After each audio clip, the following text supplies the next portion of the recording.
Hi everybody, welcome to the Passing the Torch series.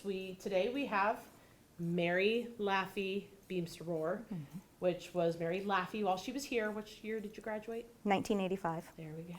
Old.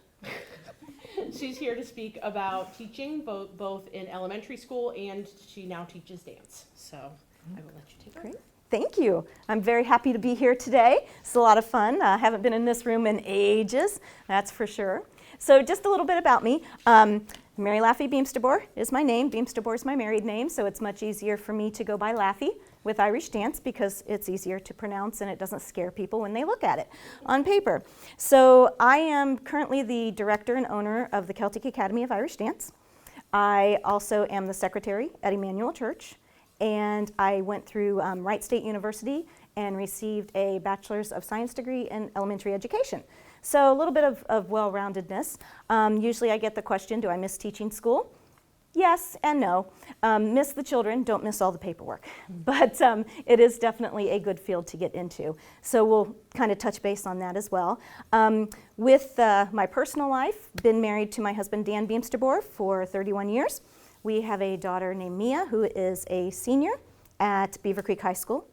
And she runs cross country and is currently actively seeking colleges to go to for next year. So that's been another venture in our lifetime here to get through.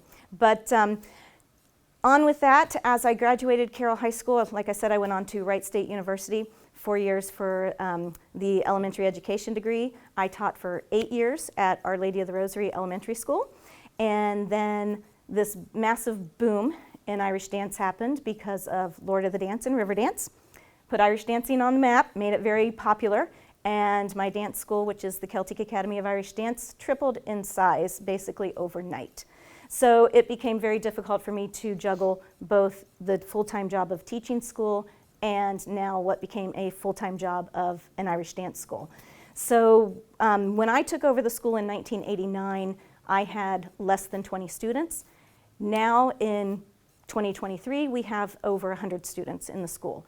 So we were able to take it from a small, very, what they consider super small school in Irish dance world to a medium-sized school in the Irish dance world in that time frame.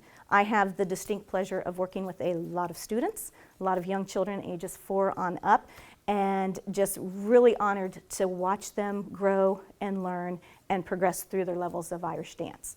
So that part of teaching is still with me. I get to see the children blossom as they're learning things, and that part is ongoing regardless of whether you have a degree in education or not. So totally enjoy that part. I don't have the paperwork like we used to have in teaching school with grading all the papers and everything, so I thoroughly enjoy not having that right now. But very respectful and very thankful to those who are still in the classrooms teaching, because it has been tough on you guys for the last several years, and just the amount of work and the wonderful ideas that you come up with to keep the kids interested and moving and going throughout this difficult pandemic series that we're coming out of was just absolutely amazing to watch. And the teachers that I know, just listening to them and their excitement and also their nervousness and everything, just the well-rounded part of everyone that's in the field of education just amazes me with what they were able to do. So we always continue to learn. That's for sure. Let's see, I'm supposed to say something about my Carroll memory. And this is one that is definitely came back with an I told you so. Growing up, I was very shy. You would never know it now with all the announcing that I have to do. But growing up, very shy, hated speech class, didn't like it. Was terrified to death to get up in front of anyone and talk. I could get up in front of anyone and dance, but to get up in front of anyone and talk, terrible time. So go into Mr. Sobolewski's speech class, not your principal, but probably related. Go into his speech class, and first speech, he could hardly hear me. So he's like, you're going to need to be able to talk in front of a group someday. And I'm like, no way, not me, not doing it. And so, he helped me. He continued to build my confidence more and more as I got up and did my speeches. I was able to vocalize more and not be as nervous. So one day we got to pick what we were going to talk about for our speech, and of course I took Irish dance, so I talked about Irish dance. And afterward he goes, the way that you talked and the way that you were so comfortable doing that speech is how you need to be all the time. And I was like, Mr. Sobolewski, I'm not going to have to worry about that. I'm not going to be talking in front of an audience. So lo and behold, go into education and then take over the dance school that I was dancing in and figure out we're out doing a performance. Up comes people afterwards to ask me, some questions and that about the performance. Then I see Mr. Sobolewski, and he goes, well, well, well, Mary Laffey, thought you weren't going to be talking in front of people. And I said, well, Mr. Sobolewski, I really didn't think I was going to be talking in front of people, but I really had to learn how to do it. So because of his confidence in me and to push me to get out and talk louder and be more aggressive with my speaking in front of people, that really enabled me to get up in front of an audience and be able to talk nowadays. And especially in a classroom, had to get up in front of a class and be able to teach it. So I really appreciate that, and that's my big memory from Carroll High School. So he got to say I told you so, and rightfully so, because yeah, I do enjoy it. So don't be afraid of speech class, no matter how shy you are. Yeah, okay. Let me see. How did I get involved in Irish dance? My parents put me there when I was 5. Didn't really want to do it. Used to hide my shoes so that I didn't have to go to practice. That didn't work very well because then I had to go to the lesson and tell them why I didn't have my shoes and pay the consequences for that. So, wouldn't recommend it. But grew to love it, enjoyed the competition. I had a good competition career for 18 years, reached the top level of Open Championships, finished off dancing at the World Championships during the time when us Americans would go over there and we really wouldn't do very well. But the experience of going and dancing on that huge stage at the Worlds was just amazing. So juggling the dance world and my school world was always difficult to do because you got to figure out your time frame, when you're going to do your homework, when you're going to practice, and then your job, eventually when you get a job. So working through all of those parameters really taught me how to divvy up my time and how to really work around things and be like, okay, instead of staying up till 4 in the morning doing my studying, I've got to figure this out because it's not very good and not very healthy to do that. So you really figure out the way to juggle everything. So with the college and everything, Wright State education program was very good at the time and still is. And I also worked a part-time job to help myself get through with the college. So it really does train you, especially with all the homework that you get here at Carroll in high school. We got it too, so you figure out how to divide that time, where to put it, and that's what Carroll teaches you. They teach you, even though you're loaded down with the work, how are you going to figure out to get it done? So those difficult tasks become easier and easier the more that you're confronted with them. So that's a good life lesson to get from your years here at Carroll, because it definitely will help you. Okay, so it's all about me. Now we've got the world of education and some questions that you might have on that. I know that things are a lot different from when I went to school back in the 80s. So not, with the requirements and everything that you guys have, we didn't have as many. So like the testing and everything that you have to go through was a little bit different for us when we had to go through it to get our license and that. But the most important part that I found in the world of education was working with the children. And I worked with elementary and taught 4th grade and loved that age. So once you figure out the age level that you want to go with, that's when you can really, really put yourselves into it and get yourselves going on a routine and the types of things that you want to do. We had a lot of hands-on activities at that point, whereas I know it's not as much time to do all the tons of hands-on activities to get them going.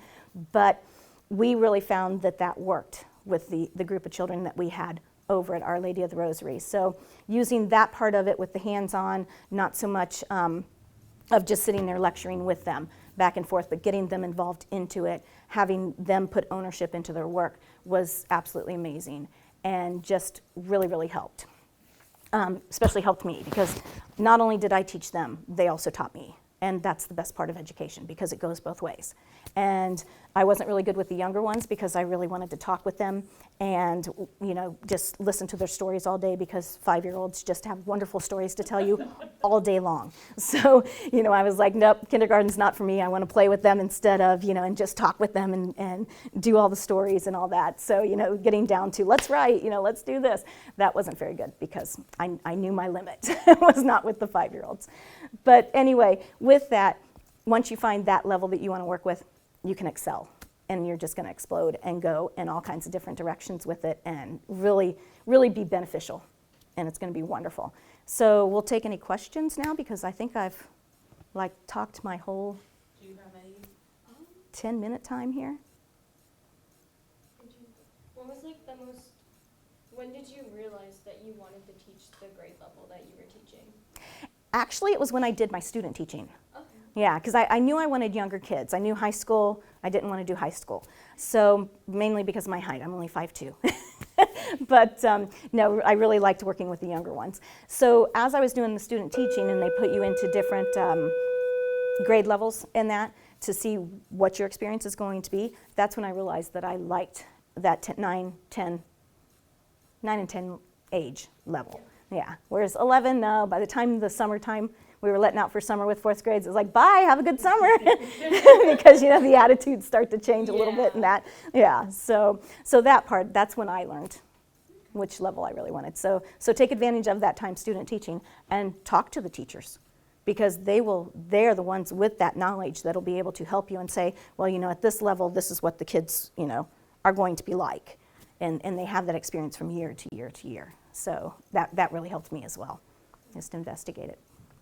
Your Yeah. degree, is it, you said science? It's a Bachelor of Science in Elementary of Education, yeah. Okay, So gotcha. it's easier than saying BS in education. Yeah. A little better. Yeah. Yeah, I do like humor too because that helps to get us through.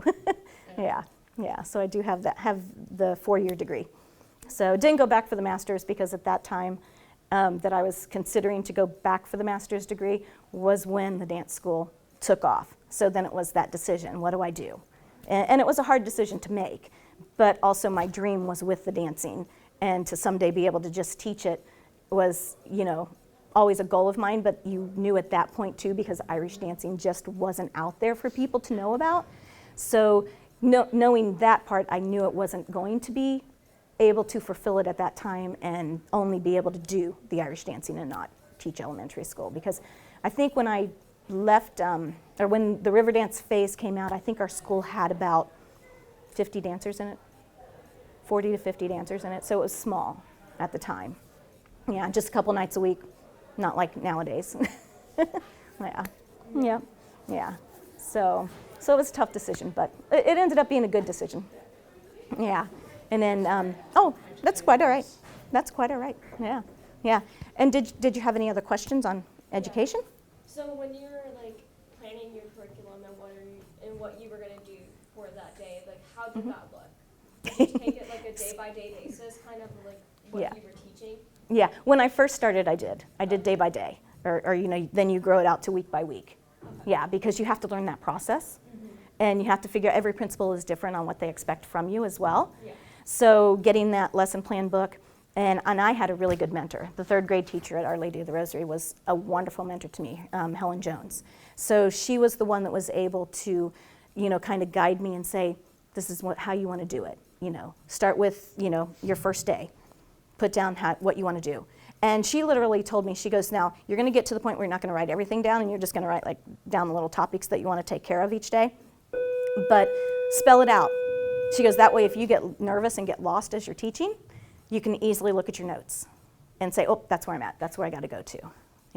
Yeah, so just take it day by day and eventually it's going to get easier and easier and easier as you go. And then your 2nd year, it's like, whoa, got it. Yeah, so the 1st year is that really learning year, and that's the curve year for you, because you will find out what works, what doesn't work, and the, oh my gosh, I hope I never have that experience ever again type situations. Yeah, so you'll go through it all in that 1st year.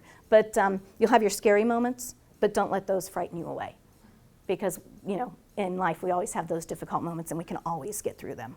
Yeah, there's always somebody out there willing to help you, yeah, and guide you. So don't let those scary moments scare you off. Yeah, yep. But it does, it gets easier as you go.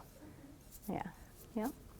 So you've taught elementary Mm-hmm. and you teach an art, you teach dance. Yes. So what are the major differences? Obviously, no grading papers and Right. stuff like that. But what are have you noticed any other really big differences between the dancing and the elementary? Very, very good question. Yeah, yeah, because with the dance, you have to teach them. They have to know right from left. And if they don't know right from left, you have to teach them that. But also you're teaching coordination, balance, how to use the muscles in the legs, because you have to do all this and also jump in the air at times and catch hands with other people and move from point A to point B on the floor. Well, when you're doing your schoolwork, it's just all right there in front of you. There's nothing moving, no moving obstacles to try and catch onto and things like that. So they have that point, and you just have to figure out the wording to use on the papers that you want them to get through, or the lesson that you're trying to get them through. Sometimes you have the tangibles that you can use that they can feel around with and move, which really helps. So on the floor, you have your students that are visuals, and you have your students that are auditory learners. So you have to figure out in dance which one they are. Because if they're a visual, they're going to understand it better by you showing them. Whereas if they're auditory, you have to figure out the words that are going to connect with them, which is the same, with the paperwork in the schools as well. You got your auditories, you got your visuals, and you got to figure out how they're going to get through that lesson that you're working on it with. So you still have all of those factors to deal with, and then try and get them to jump and cross and turn out and keep the arms down and try and smile as they're dancing and keep the posture and everything. So when I first took over the dance school, that was hard to figure out. But then I realized this is a lot like teaching school. I just had to figure out with the child what their best way of learning was. And then once I had that figured out, then I can go through and say, okay, this is how you're going to do this. And this is what we're going to do here. Or think of it as, trying to create a real life example for them. And then once you do that, they're like, got it. Okay, we can do this. Yeah. Yeah. So for me, that part of it was easy, an easy transition. Once I figured out with the dancing, hey, it's like teaching school. Yeah. Yeah, and got more experience under my belt, because the first year I took over the dance school, I learned a lot. Yeah.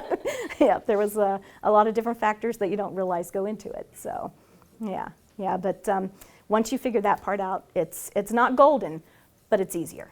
Yeah, because there's, within teaching school as well, you have your students that are ADHD, ADD, multiple different levels of difficulties that they have in learning. So you have that in dance as well. And if you notice a student, like I can typically pick up on it right away when I get somebody in. I'm like, oh, okay, I know exactly what they need. And like crossover. Some of the kids have trouble with that crossover. And you'll notice that they have that trouble in school too, trying to get from right-sided to left brain to left brain type activities. So once I figure out how to get them to cross with some exercises in that helps them in that practice session to remember things. So, it's like trying to investigate, and it's like a little mystery with every student. You get to investigate and you get to see, and it's like, okay, I got you now. This is what we need to do to help you become the best possible person or the best possible dancer. Yeah. Yep, bringing out that confidence in them. Yeah, so that part helped. Yeah, but that was an adjustment for me. I had to figure out, like I said, that first year was a big learning year for me in dancing, just like it was in teaching school. So once I figured out that the two are connecting that way, I was like, got this. I can do this. Yeah, so it does help you. Yeah. Some other questions? I was gonna ask, was there a difference in attitude from in the classroom to in dance? Yeah. Yeah, because in the classroom, it's more, okay, I've got a lot of memorization to do in the classroom to figure this out. I know when I studied, I had to do a lot of studying to get the good grades. It just didn't come naturally to me. So, having to memorize what I needed for the tests and all that definitely helped. We have that in dance too. You have to memorize the steps. Now, for me, it was easier for me to memorize the steps because I think I was more of a visual learner than I was an auditory learner, sorry. So for me, by seeing the steps, I picked up on it quicker. But if somebody had it written out, it took me a few minutes to do. I was like, okay, wait a minute, I got to figure out the language here and figure out what they're talking about, how do they want me to move, which was the same for the book learning for me. You know, I really had to figure it out. It was like, okay, I got this. Okay, now I can do this. Now I understand it. So once with those comparisons, it was like, okay, I think I like the visual better. Yeah. So did that answer the question there? Okay. Yeah. So we had that type of stuff. But yeah, it's neat the way that the artistic world and the education world they do intertwine a lot. Yeah. So in that part for me, once I realized it, because when you first take over something, you're like, what do I do? How do I do this? You know, what's going on? And when I took over the school, my teacher at that point wasn't there any longer to ask the questions with. So it's like, okay, I got to figure this out.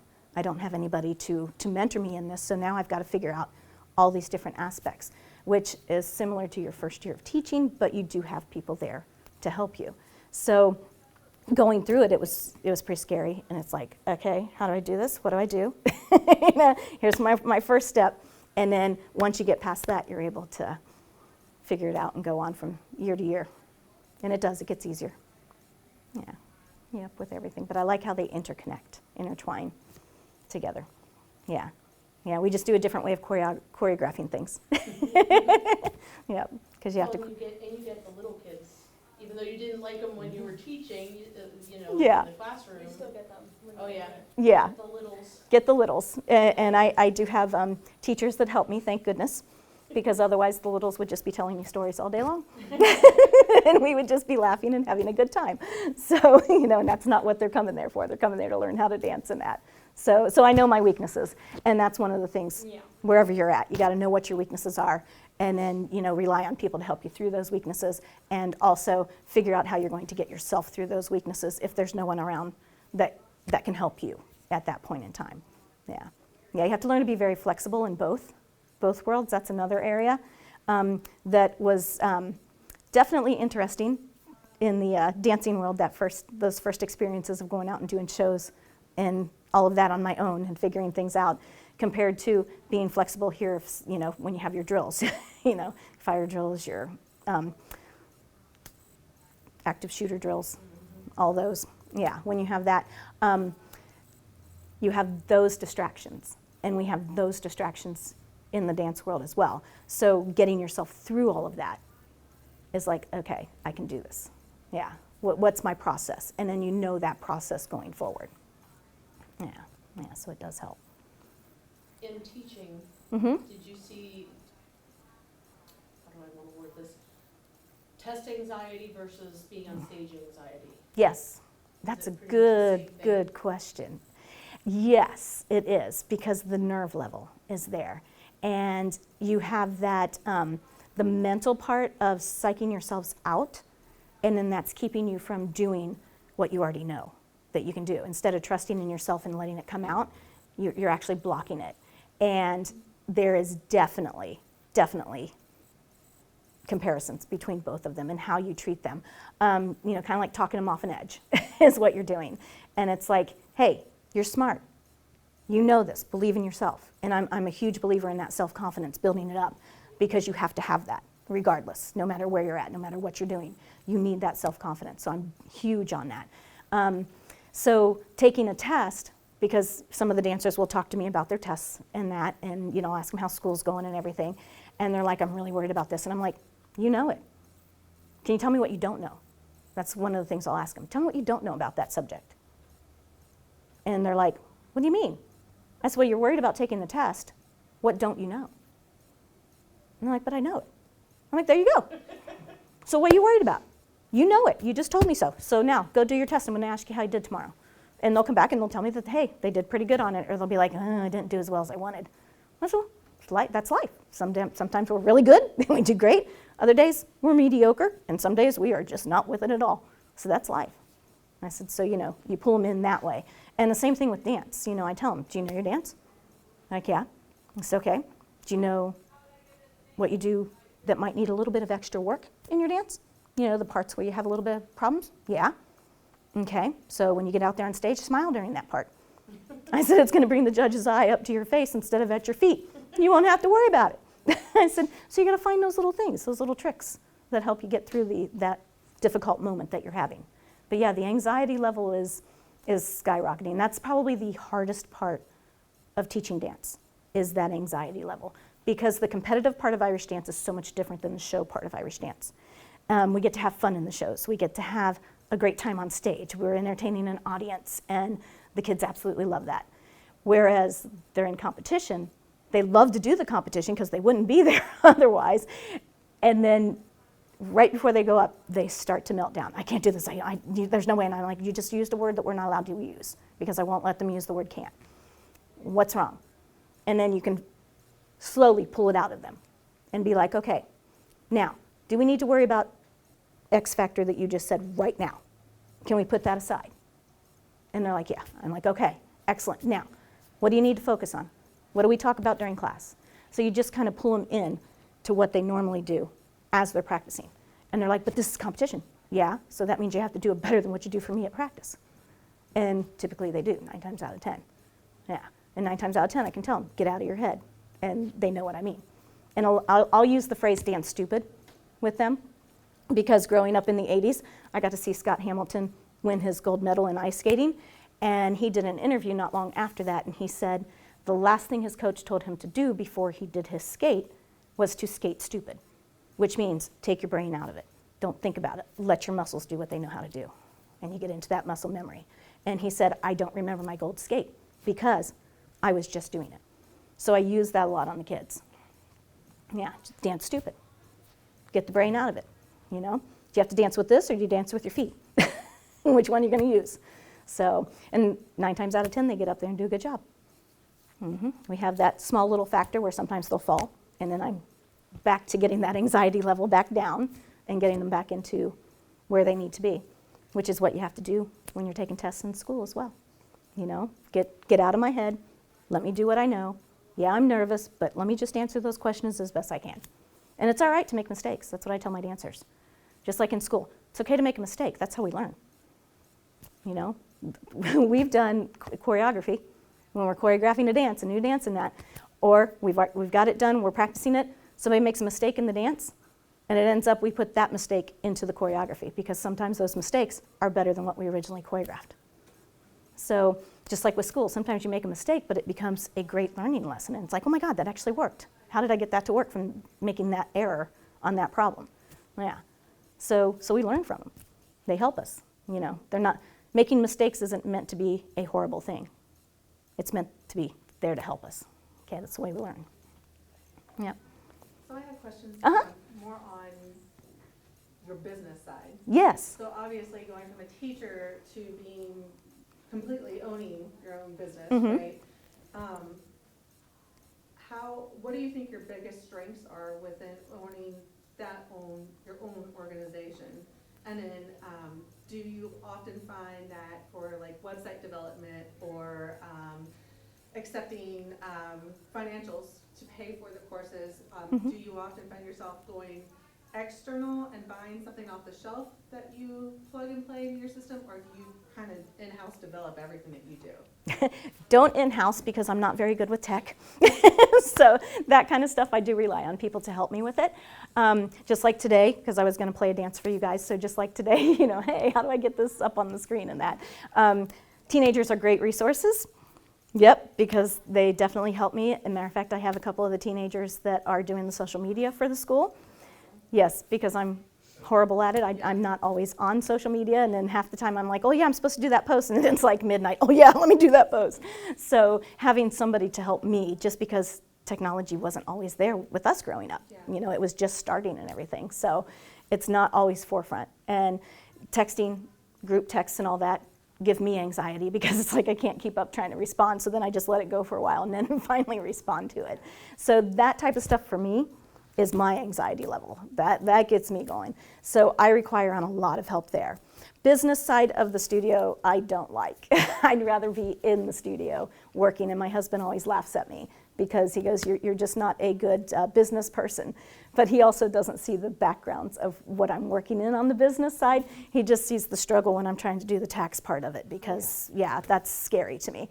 So business-wise, I've learned a ton, still have a lot more to learn in all these years that I've been doing the studio. But I do ask for help on that part of it, like the bookkeeping part and everything. I do have a parent that does that part for me because I know that is my largest weakness, is having to deal with that. Plus just the amount of time that it takes. And if you have enough people within the school to do things, then you can pull yourself out and also work those book parts. But like I said, I like to be in the studio. I like to be in there working with the kids and seeing the action, seeing the eyes light up when they get it and that.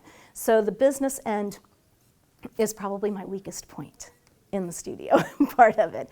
But also, I learned through Carol that the reading, the writing, the science part of it, all of that, all of your core classes really apply into the business part because you have so many different things that you are responsible for as the business owner, and you've got to read up on all of that stuff and you have to understand it, and then you have to apply that knowledge to figure out, okay, this is what they're asking for, where do I need to go in my books to get that, and how much of a accounting, how long of an accounting, do we need a year, do we need 5 years, what part?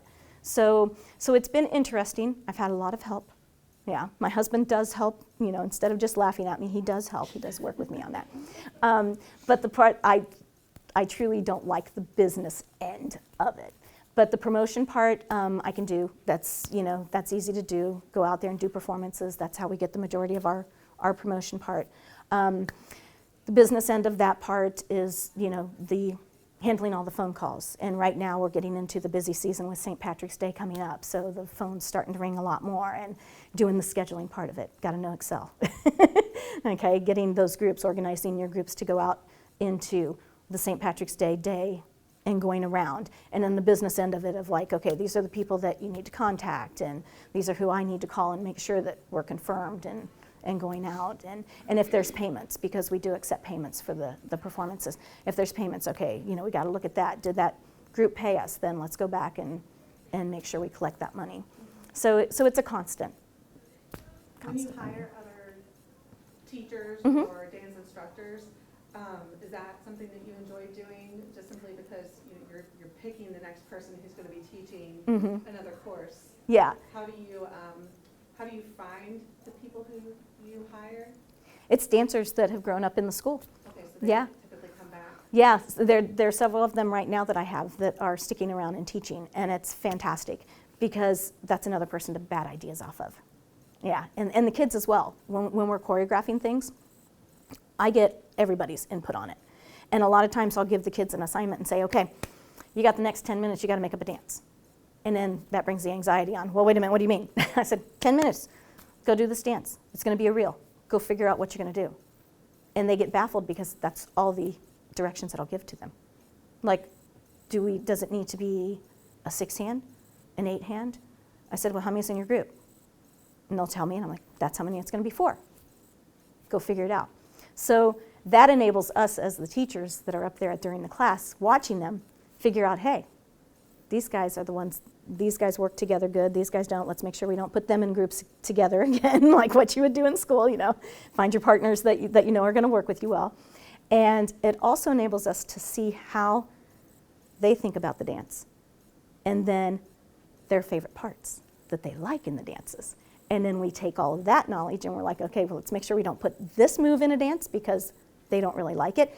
Okay, they all had this the same in all of their choreography, so that we would put in there.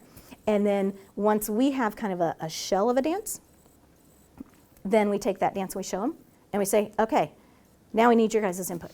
What are we going to do next? And so that gives them that investment into the dance, and then it's fun for them. Yeah. So that part of me in hiring teachers isn't hard because they already know the world of Irish dance. Yeah.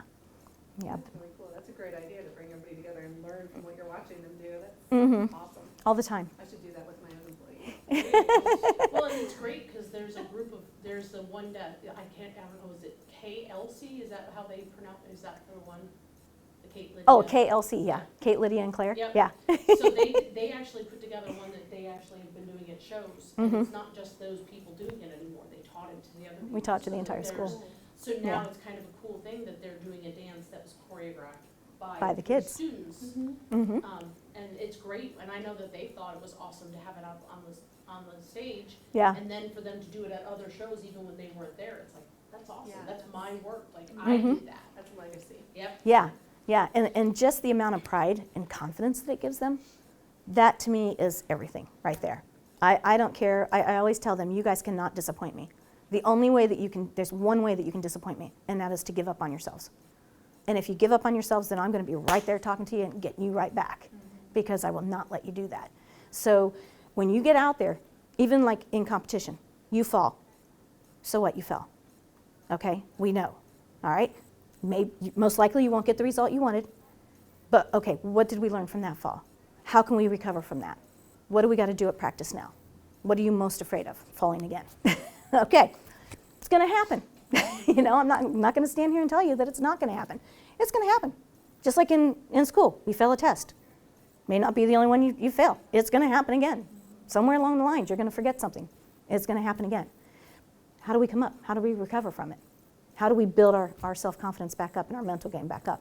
That's the important part. To me, that is right there, everything. That pride that they can put into themselves, and that pride that they can just look at their work and say, wow, you know, I did all that. Yeah, that's the best part right there. And Yeah. she's cultivated in the studio itself, it really is like a family. Mm-hmm. Because it's, Yeah. everybody supports everybody. And that goes to you cultivating that. It's like supporting each Thank other. you. It's like, and it is, it's like, I mean, like my daughter, for example, like she had kids in her class that accelerated a lot faster than she did. And at first that was like, oh, this is really, really sad. And then she realized, wait a minute, no, I'm gonna support them, and they turned around and encourage her to try harder to move up as well. And that happens at all levels in that school. Yeah. And even the parents, like we try our best to go and see as many dancers as we can and encourage them as well. It's just such a great atmosphere for growing in anything. Like even if the kids don't continue dancing, Right. they like that group of people they've met. Mm-hmm. And I actually got that from when I taught school, because I like to do the group works, groupings as we were working, and I like to mix it up, you know, because there are always those students that other students don't like to work with. You always have that. That's a given. So I would always mix it up so that the same group didn't always have those same people in them, but yet it was helping those people that were difficult to work with realize that, hey, I can do this. You know, I didn't really get along with that group, but I'm getting along with this group really well. And they accepted me. So I took that and put that into the dance studio. So, yeah, something to remember as you're teaching school. Yeah, Very cool. yeah, that was a wonderful eye-opener for me, teaching school, right there. But yeah, I do enjoy that family atmosphere. That's very important to me, to have that calmness and that willing to help and be there for each other, especially when there's down times. Yeah, because if you're down, then then somebody's got to help build you back up. Yeah, is what it is. I'm so sorry. Oh no, you're fine. Yep. But yeah, that part to me is really, really very important. Yeah, yeah. And then I do have one of the dances that I was going to show you guys. It happens to be our favorite to do. And this one is actually from a video in 2020 of our annual show, Celtic Movements. And I put this one together, and it has modern moves in it. It has some non-Irish dance moves in it. It was meant to be a fun number to pull everybody in from the audience, because you definitely have to watch your audience as you're doing your performances to say, hey, that dance is really working, they like it. Oh no, let's not do that one again. You know, that type of stuff. So this is a favorite. If you see us in person, you may also hear the kids singing the song as they're dancing it on stage, and it's called More Street Girls. So this one is from our 2020 Celtic Movements. And If we can get it back on the projection. oh, yeah, it's on my, We'll just turn the laptop around. yeah, it's on my, Yeah. There you go. whoops, put in my, Oh, don't worry, all the dancers know it. So if you go to the Celtic Academy, you know what the passcodes are to everything. I could probably guess what it was. You probably could. So this was our last show in 2020 before they shut us down for the pandemic. This was our Literally Celtic 2 Movements. days before 2 they days. shut down. Yeah, this was 2 days before. We were the last event in at Northmont High School for our annual show. So we were very lucky to get this one in. Very sad time, but we also did the best that we could during that time. So this is more Street Girls, so I hope you guys like it as much, because I asked my husband which dance to show you guys, and this is his favorite. So he goes, you have to do more Street. More streets fun. Yeah, yeah. Had a good time choreographing this one. Although I don't know, do I have to do the volume on here?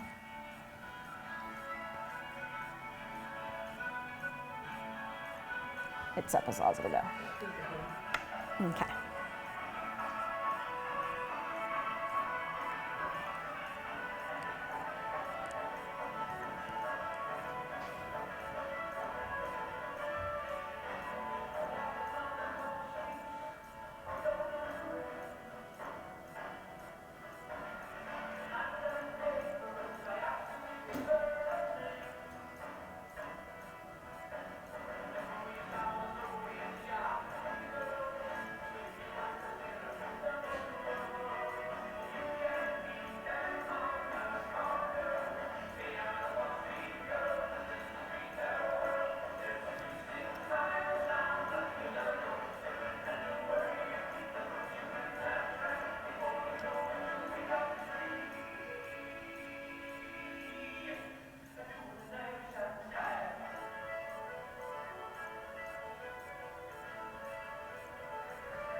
Yeah, so just a little bit of a fun number on that one, which, oh gosh, don't even know how old that dance is. That's how long ago I choreographed it. But that type of stuff that we do with the kids too. Not only the traditional put some modern in it, put some fun things in it. We did even have a dance that had a dab in it at one point, just so that keeps them interested, keeps them going, which is both Irish dance and education at the same time. So, yeah, and I know it's almost time for you to get back to class, huh? Yeah, but thank you so much. This has been a lot of fun. Yeah, yes. Yes, I appreciate you guys inviting me in. And I forgot to show you guys the hard shoes and that. So they have the nails in them, the original kind. So you have to come check them out, and you can look at the costumes too. So, yeah. So thank you guys very much. Yeah, I enjoyed it. Yeah, you're welcome.